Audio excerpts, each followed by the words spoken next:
అందరికీ నమస్కారం.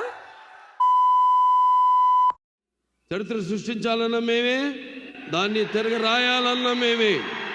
మళ్ళీ వస్తా.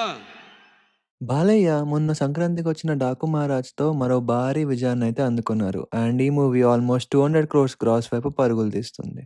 అండ్ ఇది కాన్సిక్యూటివ్గా 4th బ్లాక్ బస్టర్ బాలయ్య బాబుకి, which is a remarkable thing.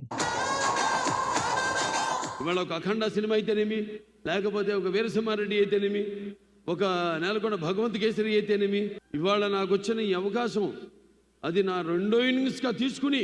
So ఈ వీడియోలో Balayya Babu incredible comeback journey గురించి చూద్దాం. వీడియోలోకి వెళ్లే ముందు ఛానల్కి కొత్తగా వచ్చుంటే please do like and subscribe. 200 సబ్స్క్రైబర్స్కి చాలా క్లోజ్గా ఉన్నాం.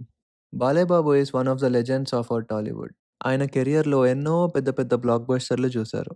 కానీ బాలయ్య బాబుకి కూడా 2010 to 2020 కొంచెం రఫ్ ఫేస్ అనే చెప్పాలి. సింహ, లెజెండ్ తప్ప చెప్పుకోదగ్గ హిట్స్ ఏం పడలేదు. అయితే ఆయన డిఫరెంట్ సబ్జెక్ట్స్ ట్రై చేశారు అండ్ డిఫరెంట్ జానర్స్ కూడా ఎక్స్ప్లోర్ చేశారు. But due to various reasons అవి డిసప్పాయింట్మెంట్గానే మిగిలాయి. గౌతమిపుత్ర శాతకర్ణి అండ్ ఎన్టీఆర్ లాంటి మంచి మూవీస్ కూడా అనుకున్నంత సక్సెస్ అయితే రీచ్ అవ్వలేకపోయాయి. ఇలా బ్యాక్ టు బ్యాక్ డిసప్పాయింట్మెంట్స్ వచ్చాక ఫైనల్గా బాలయ్య బాబు గారైతే బోయపాటి గారితో అఖండ మూవీ అనౌన్స్ చేశారు. ఇంకా అఖండ రిలీజ్ అయ్యాక రెస్ట్ ఈజ్ హిస్టరీ. అఖండ మూవీలో ఆయన పర్ఫార్మెన్స్ కానీ, ఆ ఎలివేషన్ సీన్స్ కానీ, తమనన్న బీజిఎం కానీ గూస్ పంప్స్ అంతే.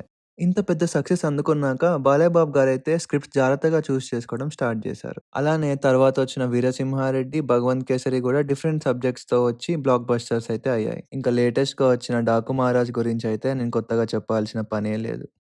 అయితే అఖండతో సాలిడ్ కంబ్యాక్ ఇచ్చిన బాలయ్య బాబు గారు స్క్రిప్ట్స్ చాలా జాగ్రత్తగా చూస్ చేసుకోవడం స్టార్ట్ చేశారు. అండ్ అదొక one of the main reasons ఆయన సక్సెస్కి.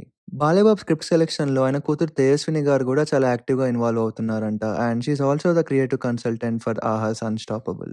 ఈ అన్స్టాపబుల్ షోలో అయితే మనం బాలయ్య బాబు గారిని కొత్త యాంగిల్ చూసాం. అండ్ ఈ షో బాలయ్య బాబు గారిని అన్ని రకాల ఆడియన్స్కి క్లోజ్ చేసింది. అండ్ అది కూడా ఆయన మూవీ సక్సెస్కి one of the strong reason అనే చెప్పాలి.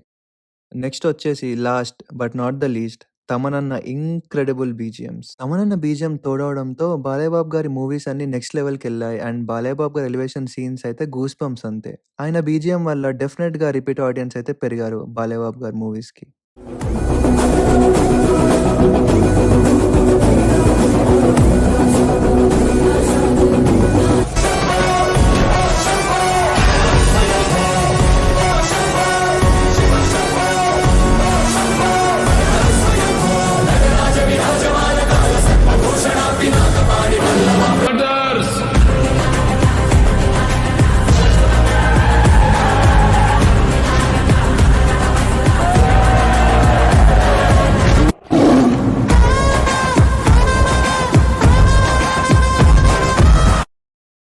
అంతా బానే నడుస్తుంది. Back to back black busters కూడా పడుతున్నాయి. బట్ ఒక చిన్న డిస్సాటిస్ఫాక్షన్. 'డాకు మహారాజ్' సెకండ్ హాఫ్‌లో ఆ ఇంటెన్స్ ఫైట్ సీక్వెన్స్ ముందు ఆయన మెట్ల మీద కూర్చొని ఎమోషనల్‌గా కొన్ని డైలాగ్స్ చెప్తారు. ఒక 5 to 10 మినిట్స్ సీక్వెన్స్ ఉంటుంది. ఆ పర్టిక్యులర్ సీక్వెన్స్‌లో బాలయ్య బాబు గారి యాక్టింగ్‌కి గూస్ బంప్స్ అంతే. ఆ సీక్వెన్స్ చూసాక నాకు స్ట్రైక్ అయింది ఏందంటే అసలు బాలయ్య బాబు గారిలోని ఈ యాంగిల్‌ని డైరెక్టర్స్ ఎందుకని వాడుకోవట్లేదు. అండ్ స్పెసిఫిక్‌గా ఆ సీక్వెన్స్ చూసాక ఒక్కసారి బాలయ్య బాబు గారి పాత సినిమాలు నాకు అన్నీ అలా గుర్తొచ్చాయి. ఆయన కెరియర్ స్టార్టింగ్‌లోనే 'ఆదిత్య 369', 'భైరవ ద్వీపం' లాంటి కొత్త సబ్జెక్ట్స్ చూస్ చేసుకున్నారు. అండ్ అందులో ఆయన పర్ఫార్మెన్స్ ఇంక్రెడిబుల్.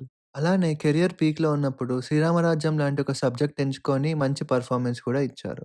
బట్ ఎందుకో తర్వాత మాత్రం మోస్ట్‌లీ ఒకటే జానర్. ఒక ఊరికో, కుటుంబానికో, పాపకో కష్టమొస్తే బాలయ్య బాబు సేవియర్ మోడ్‌లోకి వెళ్ళిపోయి వాళ్ళని కాపాడడం, లేకుంటే డ్యూయల్ రోల్ చేసి ఒక రివెంజ్ తీర్చుకోవడం, లేదా ఫ్యాక్షన్ బ్యాక్‌డ్రాప్‌లో full on action cinema. And commonly అన్ని మూవీస్‌లో extreme action sequences and high పిచ్‌లో వార్నింగ్ సీన్స్ ఉంటున్నాయి. But 'Daaku Maharaaj' action cinema అయినప్పటికీ బాబీ గారు ఇలాంటి ఒక మంచి సీక్వెన్స్ పెట్టి బాలయ్య బాబు గారిలోని ఈ యాంగిల్‌ని మనకు మళ్ళీ గుర్తు చేశారు. బాలకృష్ణ గారు ఫుల్ ఫ్రీడమ్ ఇస్తున్నారు కదా, డైరెక్టర్ ఏం చెప్తున్నా ఆయన నమ్ముతున్నారు. Let's try this new. ఆయన అగ్రెసివ్ సీన్స్ చూసేసాం. పెద్దగా అరవటం, కేకలు పెడతాం, చంపేసి ఆకాశంలో పెడతాం, ఇలా చూసాం కదా. ఎక్కడో డైరెక్టర్గా మనకి మార్క్ ఇచ్చే అవకాశం కనపడుతుంది.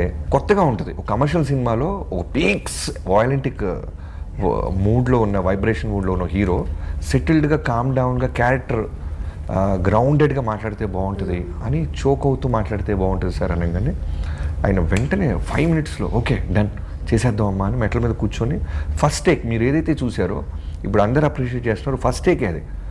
ఇంకో టేక్ తీసేలోపే 400 మంది క్లాప్స్ కొడుతున్నారు. అండ్ హోప్‌ఫుల్లీ వేరే డైరెక్టర్స్ కూడా బాలయ్యబాబుతో జస్ట్ యాక్షన్ సీన్‌లు తీయడం గాకుండా, ఆయనలోని ఈ యాక్టర్ యాంగిల్‌ని గూడా వాడుకుంటారని ఆశిస్తున్నా. సో, అది గైస్ మ్యాటరు. హోప్‌ఫుల్లీ ఫ్యూచర్‌లో బాలయ్యబాబు గారు కొంచెం ఇలాంటి యాక్షన్ మూవీస్ తగ్గించి, మంచి కాంటెంట్ అండ్ ఎక్స్‌పెరిమెంట్స్ చేస్తే బెటర్ అని నా ఒపీనియన్. బాలయ్యబాబు గారితో పాటు చిరంజీవి గారు, వెంకీ మామ అండ్ నాగార్జున గారు గూడా కొంచెం కొత్త అటెంప్ట్స్ చేసి హిట్స్ కొట్టాలని ఆశిస్తున్నా. దీని గురించి మీ ఒపీనియన్ ఏంటో కింద కామెంట్స్‌లో చెప్పండి. సో, ఫైనల్‌గా రాబోయే 'అఖండ 2'తో మరో పెద్ద సక్సెస్ అందుకోవాలని ఆశిస్తున్నా. అండ్ బాలయ్యబాబు గారు అన్నట్టు ఇది జస్ట్ బిగినింగ్ మాత్రమే. ఆయన ఇంకా ఎన్నో మంచి పాత్రలు వేసి మనల్నందరిని ఇలానే ఎంటర్‌టైన్ చేస్తూ ఉండాలి. మనకేం మరి నేను రానా? వస్తాను సార్, ఉంటాను సార్.